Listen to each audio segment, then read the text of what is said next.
What motivates you to behave? Is it reward? Is it fear of punishment? Is it an internal voice that just makes you uncomfortable if you do the wrong thing? Well, if you've been a parent, or for that matter, if you've been a child, you've had experience with all of those motivational strategies, right? I've often thought that people should not be able to sit on a jury deciding a bribery case unless they've been parents, because your perspective on bribery changes. Your perspective on hostage taking also changes, because when your children are keeping your sleep hostage at 2 a.m, you will give them anything to get it back. So we're motivated by positive reinforcement. Some of us are motivated by fear of negative reinforcement. Parenting strategies have changed over time.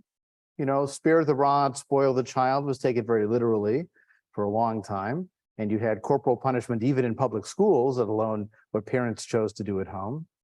But now things have shifted a bit. We still have some versions of negative reinforcement. We call them timeouts or losing privileges. But parenting guidebooks tend to suggest positive reinforcement works better. Certainly for animals, right? You give them the treat for the good thing and you reinforce the good behavior. Well, we have to remember that when we read a Torah text, it was written by people.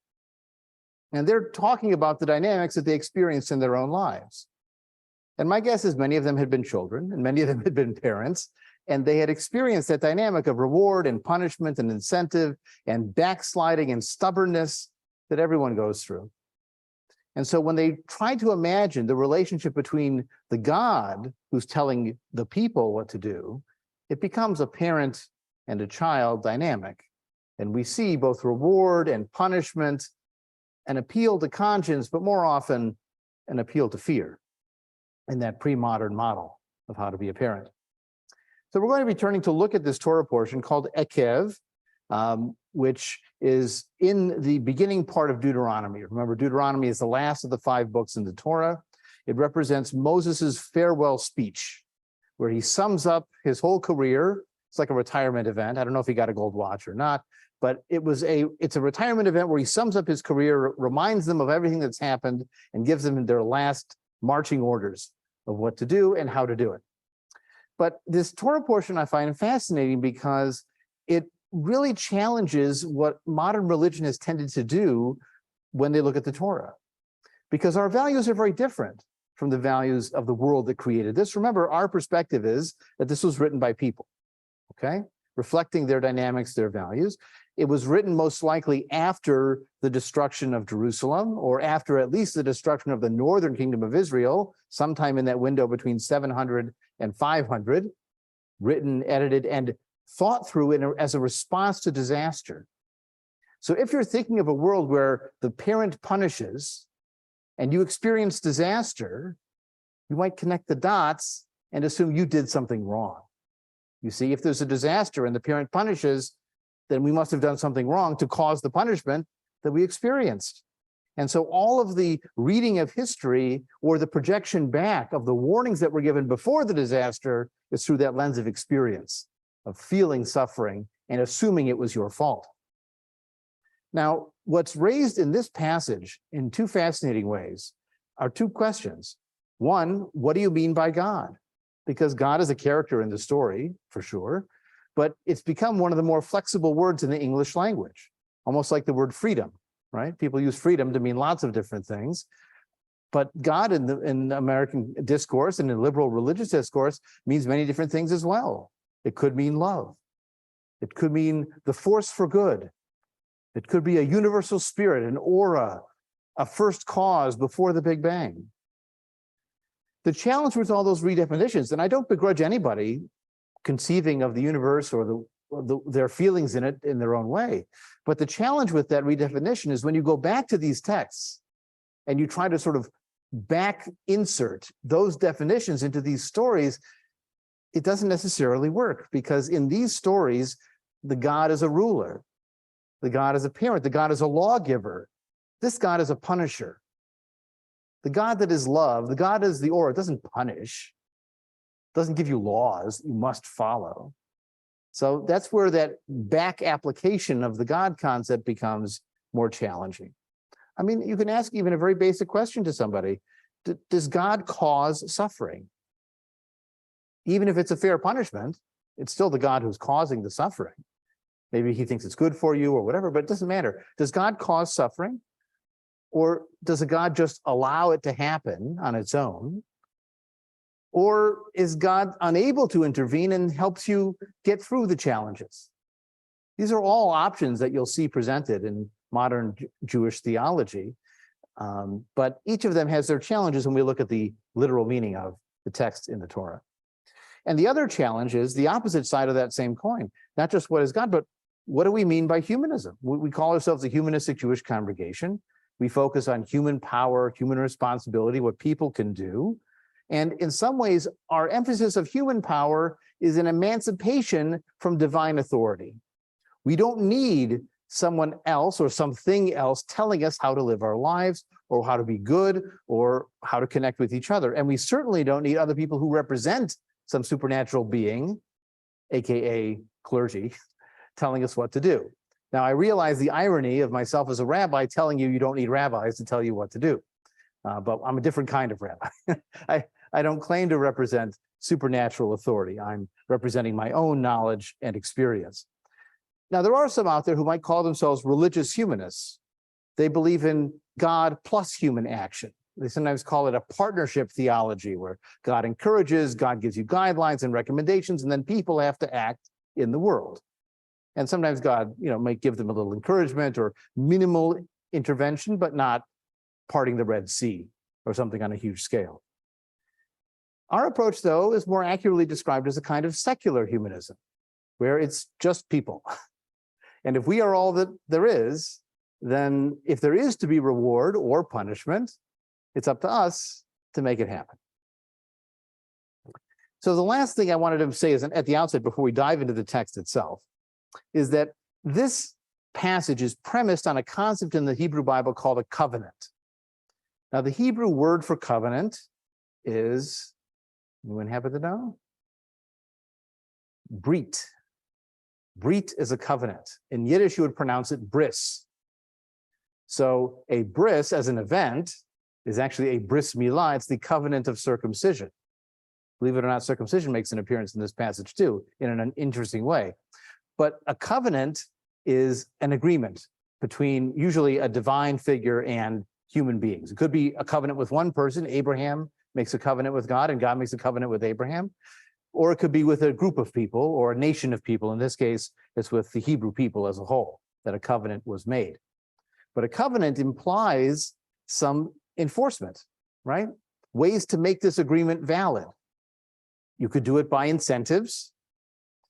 You could do it by setting terms and conditions. You could give people a rationale why you should follow this covenant. But you might also have the stick to go with the carrot. You have consequences, even threats of what's happened in the past and what could still happen to you in the future. All right, so let's dive into our Torah portion, Eikev, and get a sense of how they're talking about God, humanity, reward, and punishment. And so it begins in a very simple declarative statement. If you do obey these rules and observe them carefully, your God, and that's that Hebrew word Yahweh, we don't know exactly how it's pronounced, traditionally read Adonai, but we're not afraid of lightning bolts here, so I'll say Yahweh, will maintain faithfully for you the covenant made on oath with your father. So there we have the covenant right at the outset here, that there was a bargain made with your ancestors, not even necessarily with you. But remember, in the world of covenants between people and gods, there's no statute of limitations. One generation is bound to the promises that generations before made for that. And what is the incentive? If you follow this rule, God will favor you and bless you and multiply you, blessing your issue from the womb, your produce from the soil, your new grain and wine and oil, the calving of your herd, the lambing of your flock, in the land sworn to your fathers to be given to you. So notice all these promises, all these rewards are listed. Fertility for you, fertility for your produce, and all different kinds of produce, fertility for the lambs and for the calves, the cattle. And it will all happen in the land that was promised to you, the promised land. You will have a home. This is set, by the way, while the Hebrews haven't yet entered the land of Canaan. They're still wandering. They're at year 39 and a half of the 40 years in the desert. So they're still wandering. They'd love a home. And if this is written during that exile period in real history, they want to go back home. So the promise that if we follow this covenant, we will be able to live in our homes and be prosperous in our homes, that has real weight behind it, given the historical experience as well as the narrative context. And another incentive, you will be blessed above all people. So better than anybody else, not just fruitful, but more fruitful than anybody else. So if you want some ego boost, you get that too. There will be no sterile male or female among you or your livestock. Everyone is fertile. Another promise, Yahweh will ward off from you all sickness. Remember those dreaded diseases of Egypt you saw them get hit with? Don't worry about it. You won't even get sick. And I will afflict them on your enemies. Bonus, you don't get sick and they do get sick. You will destroy all the peoples that your God Yahweh delivers to you, showing them no pity. Now here is a requirement. You will not worship their gods. That would be a trap, a snare to you. So that's one warning. Should you say to yourselves, these nations are more numerous than we, how can we dispossess them? This is a if-then. If you might think that, don't be afraid. Don't be afraid of them. Just remember what I did to Pharaoh in Egypt. The wondrous acts you saw with your own, these are like the conditions that have already been in place. Look what I've done before. Testimony of the previous agreement, right? The wondrous acts you saw, the signs and portents, the mighty hand, the outstretched arm by which Yahweh your God liberated you. You know, a universal aura doesn't have a mighty hand and an outstretched arm and do this kind of intervening in the world, but this God is a God that does, that acts. And thus he will do to all the peoples you now fear. Don't be afraid, because I will hit them for you. He will send a plague against them, and those who are left in hiding will perish before you. Do not stand in fear of them. Yahweh your God is among you, a great and awesome God. El Norah v'Gadol, or Gadol v'Norah, it says in the Hebrew. He will dislodge those people before you little by little. You may not end them all at once, or else the wild beasts will multiply to your hurt. In case you're sort of complaining here, they put in a little codicil. If it takes a little while, don't worry. There's a reason behind it. But he will throw them into utter panic until they are wiped out. He will deliver their kings in your hand, and you will wipe out their names from under the heaven. No one will stand up to you until you have wiped them out. They won't even be remembered. That's a promise. That's an incentive, right? Look at what you could get. Not just your land, but vengeance. Not just fertility, but success. Not just prosperity and health for you, but plague and disaster for others. And they'll be gone. They will be out of your way. But again, what do you have to do? You will consign the images of their gods to the fire. Do not covet the silver and gold on them and keep them for yourselves. It is abhorrent. Do not bring an important thing in your house or you'll be rejected. So you notice the barriers. Don't let their schmutzy idols and worship items into your households. Keep it separate. Because God, as it says in the Ten Commandments, is a jealous God. Right? I don't want you even looking at other gods, let alone touching other gods. So what happens in the next chapter? Well, here we begin to see more of these conditions. What are you expected to do in this covenant? You will faithfully observe all the instructions, all the mitzvah, it says, all the instructions that I enjoin upon you today, so that you will thrive and increase and be able to possess the land that I promised on an oath to your fathers. Remember, remember, this is a claim to experience. This happened, it says. Now, we don't know archaeologically that it did, but the claim is this happened to you, the wandering generation. Remember what happened to you. I made you travel in the wilderness the past 40 years to test you by hardships, to learn what was in your hearts, whether you would keep the divine commandments or not. You have been tested. Interesting, though, a God that needs testing. In theory, God knows. But in this case, maybe tested means proven. You know, a blacksmith who is working on a sword knows the metal will get stronger through heat, but does so to make it harder and more effective. And so you could interpret that in a more charitable way, as you've been proven and tested in that way. You've been made harder and more obedient, because the measure of goodness here is, will you listen to the God? Will you observe the commandments or not? God subjected you to the hardship of hunger and then gave you manna to eat, which you had never known, in order to teach you that, this is a famous saying, man does not live on bread alone. The concept is that you need the God too. It's not just the bread, it's the divine favor that makes it possible. One may live on anything that Yahweh decrees. The clothes on you did not wear out. Your feet never swelled in 40 years. Can you imagine your feet not swelling for 40 years? Amazing. Now, bear in mind, here's that parent dynamic, that your God, Yahweh, disciplines you just as a householder disciplines his son. It's for your own good, the claim is. And therefore, keep the commandments of your God, Yahweh. Walk in his ways and show reverence. The idea of walking in the path is very much a part of this concept of law. You can see it in the Hebrew, lalechet b'derachav. And that word lalechet, to walk, you can almost hear the word for Jewish law. It's halacha. Halacha is the same root as to walk, the path. It's the same in Islam, by the way. Sharia means the path. In Taoism, the Tao is the path. It's the right way to go. And as it says in other passages in the Bible, do not turn to the right or to the left, but stay on the straight and narrow, the path of God. Walk in his way and show reverence. Now, the word in Hebrew is yirah. Yirah has been historically translated as fear. But in the 21st century, fear of God isn't compatible with the ethos. You don't fear the aura. You don't fear love. But the Hebrew Bible, God, I might be a little afraid with all these punishments waiting for me. For your God is bringing you to a good land, a land with streams and springs and fountains from plain and hill, a land of wheat and barley, of vines and figs, olive trees, and overflowing. You will eat food without break. You will lack nothing. The rocks are iron and the hills you can mine for copper. It's rich and abundant in every possible way. When you have eaten your fill, give thanks to your God Yahweh for the good land given to you.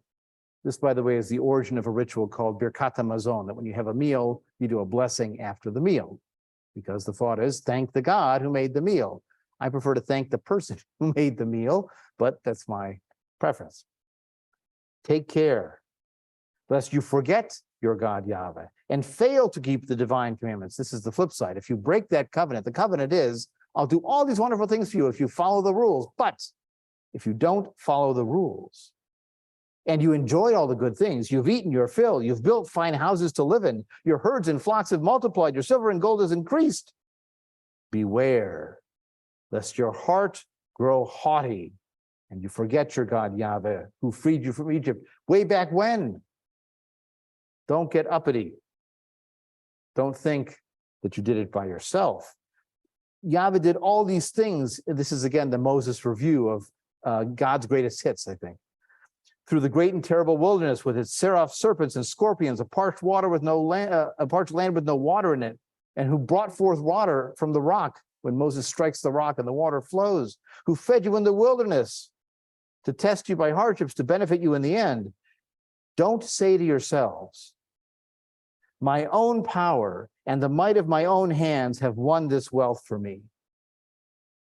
I actually think that'd make a nice t-shirt for us. My power and the might of my own hand have achieved this. We do things. Human beings are successful in so many ways in understanding the world and creating medications and treatments and providing support for those who are needy. We do wonderful things. But according to this, don't take credit for yourself. What gets the credit is the God. Think about blessings, by the way. In the traditional formula of blessings, you're not even blessing the wine. You're not blessing the bread. You're blessing the God who makes the wine. You're blessing the God who makes the bread. It's all about the ultimate cause. So do not get haughty. Do not claim that you have done this all for yourself. Remember, it is your God who gives you the power to get wealth, who fulfills the covenant made to your fathers. Now, here's the negative side. Here are the consequences. If you do forget your God Yahweh and follow other gods to serve them or bow down to them, I warn you, on this day you will surely perish, be destroyed. Like the nations that Yahweh will cause to perish before you, so will you perish. Remember, I was going to show you what would happen to those people. They'd all get wiped out and destroyed and plagued and vanish. Guess what? I haven't forgotten how to do that if you break the rules. Hear, O Israel. Oh, I've heard that before somewhere. But it's not the Shema that we're used to. That's in a different chapter. This says, Shema Yisrael, ata oved hayom et hayarden, over hayom et hayarden. It's not the traditional phrasing, but this phrase of Shema Yisrael, hear Israel, listen, appears over and over in Deuteronomy because it reflects the Moses speech style, the hortatory style. Listen, love, woe to you, right? This is rhetoric. And so Shema Yisrael appears a few times. There isn't only one Shema in Deuteronomy. So hear Israel, you're about to cross the Jordan River and dispossess the nations greater and more populous than you, great cities, a people tall, and you were worried when you sent the spies over, they were giants, and what are we going to do? And don't worry. Know then, this day, that none other than your God Yahweh crosses in front of you, a devouring fire. He will wipe them out, subdue them before you. You'll see what he can do. And when he has thrust them out, don't get haughty even then. Do not say to yourselves, Yahweh has enabled us to possess this land because of our virtues. No, you're not so good. I mean, there's really a kind of masochism in this story where you're blaming yourself if a disaster happens, but you're also not allowed to be happy if something wonderful happens, because it's not because of your virtues, it's because of the wickedness of those other nations that he's dispossessing. You're the best of a bad lot. Because you've done plenty of bad things too. It's not because of your virtues and your rectitude to be able to possess this country. It's because of their wickedness that he kicks them out, and because he made a promise to your ancestors. I love them more than I love. No, he's not really saying that. But the implication is that the promise was to them, and I'm fulfilling it out of my loyalty to them. But you are an unworthy generation compared to them. They were worthy to get the covenant. You're just worthy to fulfill the covenant that your parents made. It is not for your virtues that Yahweh is giving you this good land. You are a stiff-necked people. I like to think this is a way of saying you're a pain in the neck. Or as Henny Youngman said, some people have an even lower opinion of them. Remember, never forget how you provoked your God Yahweh to anger in the wilderness. From the day you left the land of Egypt until this place, you've been continually defiant toward Yahweh. So it does raise the question, he's supposed to be testing them, right? Will they follow the commandments or not? And the lesson seems to be, no. There's so many commandments and they keep rebelling and not listening and arguing and complaining and rejecting and doubting and fearing, and they're doing everything wrong over and over again. So it makes you wonder, what was this test for? And the end result of the test seems negative. But why would they tell a story like this? Well, if they're coming after disaster, they need to explain it. And they need to explain it in a way that preserves their source of hope. Their source of hope is divine deliverance. They can't say God's bad. They can't say God has abandoned us. They have to say we did something wrong. And so if we did something wrong in our days to cause the expulsion, maybe our ancestors did things wrong, and yet they were able to enter the land. So there's still hope for us. They need a source of hope. And ironically, the source of hope is saying they're bad. Because if they were bad before, then maybe they can be returned again. At Horeb, it says, you so provoked Yahweh, he wanted to destroy you. Now, where's Horeb? It's another name for Sinai. This reflects also one of the theories of the writing of the Torah, that different authors and different sources use different names for places. So in some parts it's called Sinai, in this part it's called Horeb. It's assumed to be the same mountain because the story is a familiar one. I had ascended the mountain to receive the tablets of stone, the 10 Commandments, right? The tablets of the covenant that he had made with you. I was on there 40 days and 40 nights, no bread and no water.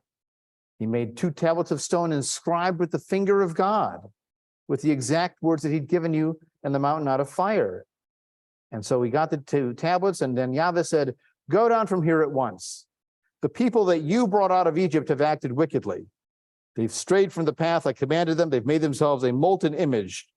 I see this as a stiff-necked people. Let me alone, and I will destroy them and blot out their name from under heaven, and I will make you a nation far more numerous than they.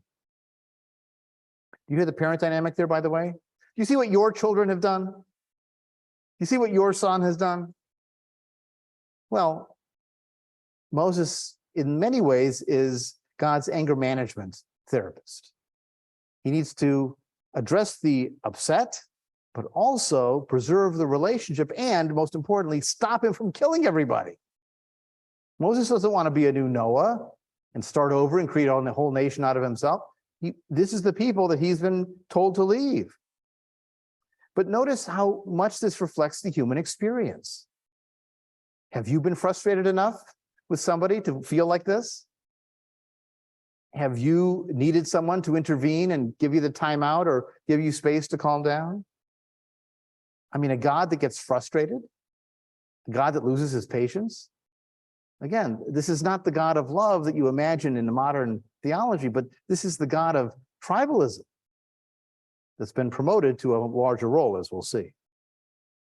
And so he says to Moses, leave me alone and I will destroy them. There's a wonderful midrash, rabbinic commentary on that line, where when God says, let me go and I'll destroy them, it's almost implying to Moses, stop me, right? What do you mean, let me go? Like Moses could stop him, like tackle him or something. It doesn't work. It's only going to happen if Moses says something, and so Moses does. He goes down the mountain with the tablets of the covenant. He saw the golden calf. He grabbed the tablets and he threw them and smashed them. He fasted again for 40 days and 40 nights because of the sin the people had committed. He was afraid of the anger that you have moved Yahweh to wipe you out. He was almost ready to destroy Aaron as well. He broke the calf and burned it to bits and threw it into the brook that came down the mountain. You have provoked Yahweh at Taberah and Massah and all these sites. Even at the end, when God said, go take the land, you flouted his command. As long as I've known you, you've been defiant. And so how did Moses solve the problem? How did he avert disaster? He says to God, oh Yahweh, oh Lord Yahweh, do not annihilate your very own people. See the your son, your people, they're not mine. They're yours. They're your own people. You redeemed them for your own glory. You freed them from Egypt with a mighty hand. So your reputation, your success, your identity is connected to these people. You can't simply destroy them. And after all, remember your servants Abraham, Isaac, and Jacob. You like them, right? Even if you don't like their kids, maybe for their sake, you'll save them. And don't worry, pay no heed to the stubbornness of this people, its wickedness, or else, and here's the twist, the country from which you freed us will say, it is because Yahweh was powerless to bring them into the land promised that he made them die in the wilderness. What will the Egyptians say if you wipe them out? What will the neighbors say? Right? There's the Yiddish phrase, it's a shanda for the goyim. If the non-Jews hear about it, it would be a real scandal. So I love that he plays on God's ego. He plays on reputation. It's so human, this dialogue. And when God is a God of the entire universe, this doesn't make a lot of sense. I mean, it's not dramatic in the same way when you think of God as a character like a Zeus, right? Like the Greek mythology. This is Jewish mythology, where Moses intervenes and God relents. And ultimately he does.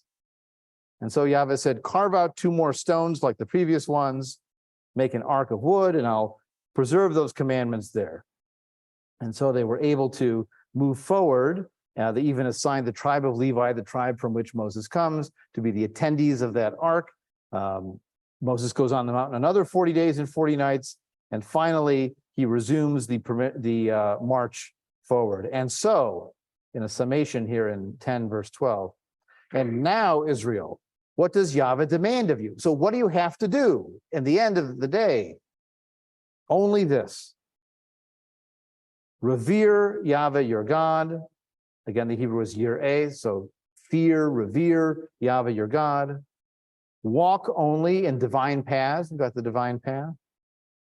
Love your God and serve your God with all your heart and all your soul.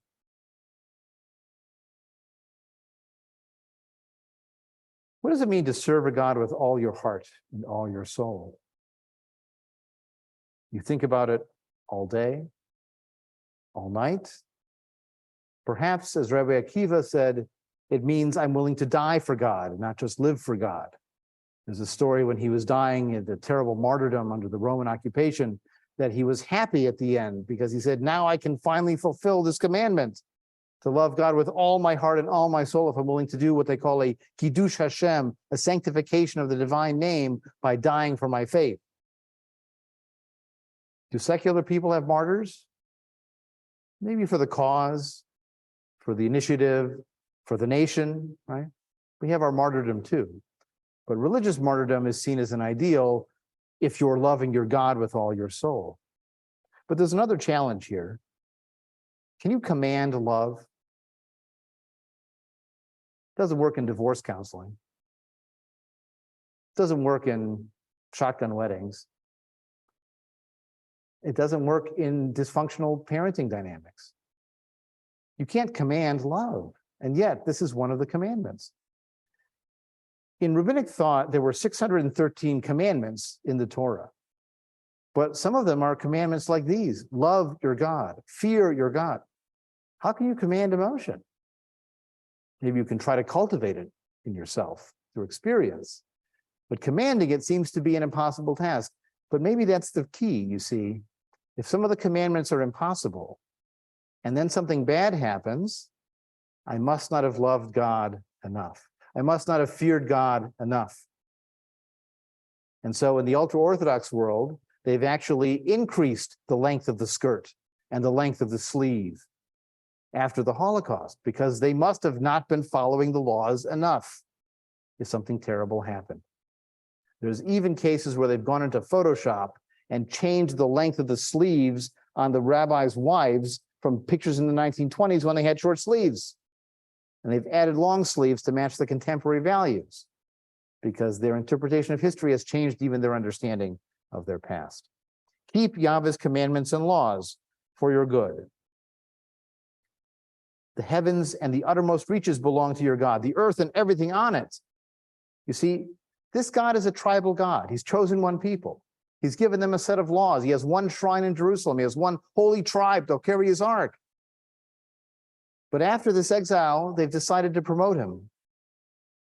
After the Babylonian exile, Jewish theology shifted from a worshiping only one God to there being only one God. And so this God has a universal appeal. He owns all of the earth and everything on it.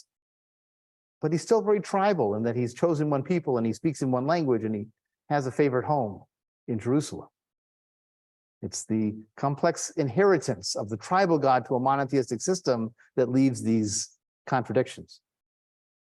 Again, it was to your ancestors. He was drawn out of love for them. You were chosen from all the peoples. Mikol ha'amim, from all the nations. What does chosenness mean? Some liberal religions, it means chosen for a mission, chosen to do good. But here, it's chosen for special love by the universal God, or the tribal God that got promoted.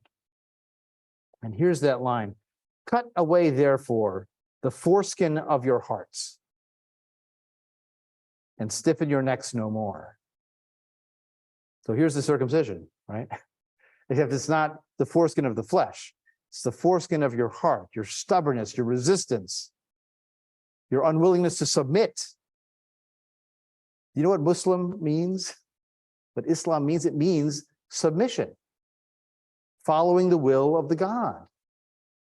And this is saying, stop resisting. Follow the rules. If you have a resistance in your heart, cut it away. Unstiffen your neck. Bend, bow. And when it says to serve your God, it's the same word as slave. Eved. Be a servant. Do what you're told. Your God is God supreme and Lord supreme, the great, the mighty, the awesome God. Again, you have this promotion to the universal God.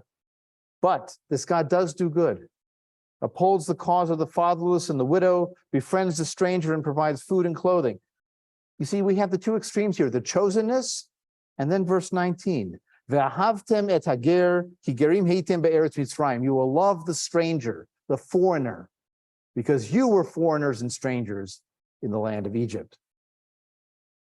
This is one of those universal statements that we love to find in our tradition, next to one of those parochial statements that we grapple with in a very challenging way.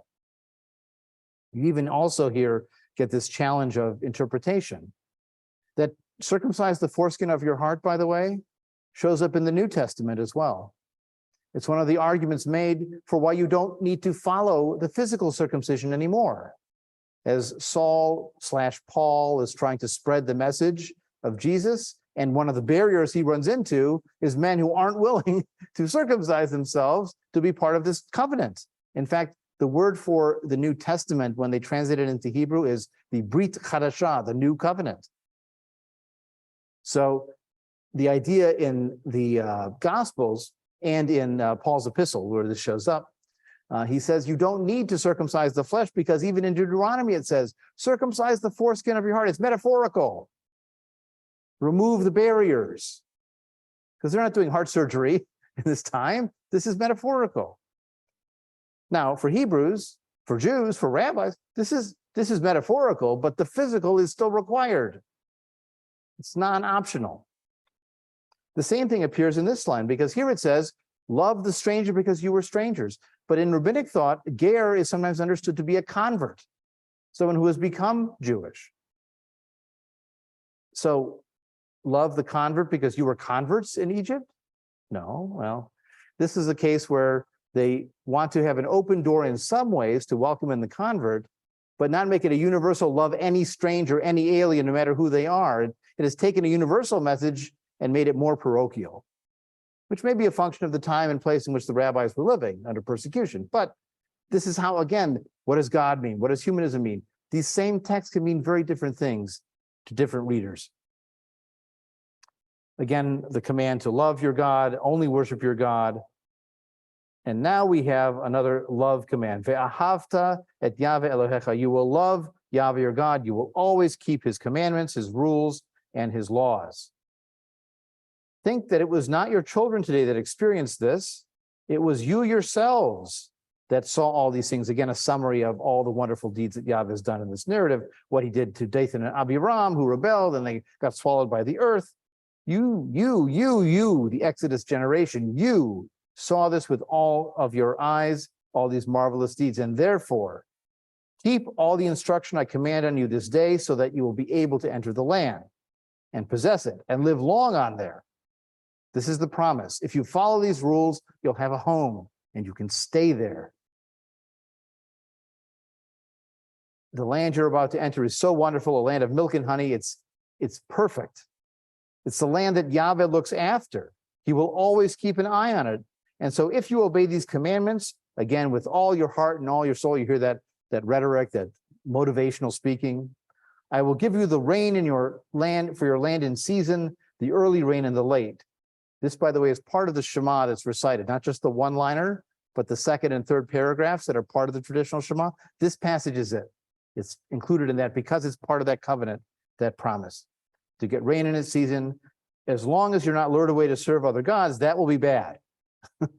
God will shut up the skies. There'll be no rain. The ground will give you no produce.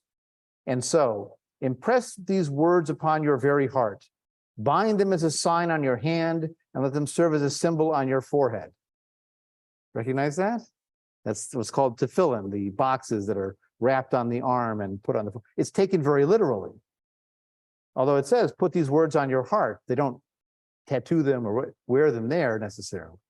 But the latter part of that verse has been taken seriously, by the way, for 2,000 years. We found examples of tefillin boxes and texts in the Dead Sea Scrolls community that was destroyed over 2,000 years ago, or almost 2,000 years ago.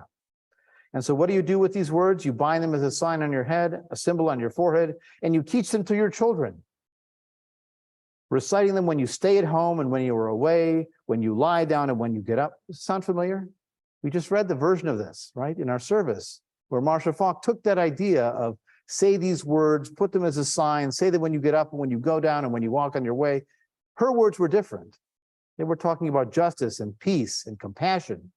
In this case, it's reminding you, follow the rules and inscribe them on the doorposts of your house. That's the mezuzah marking, and on your gates. Why? So that you and your children will endure.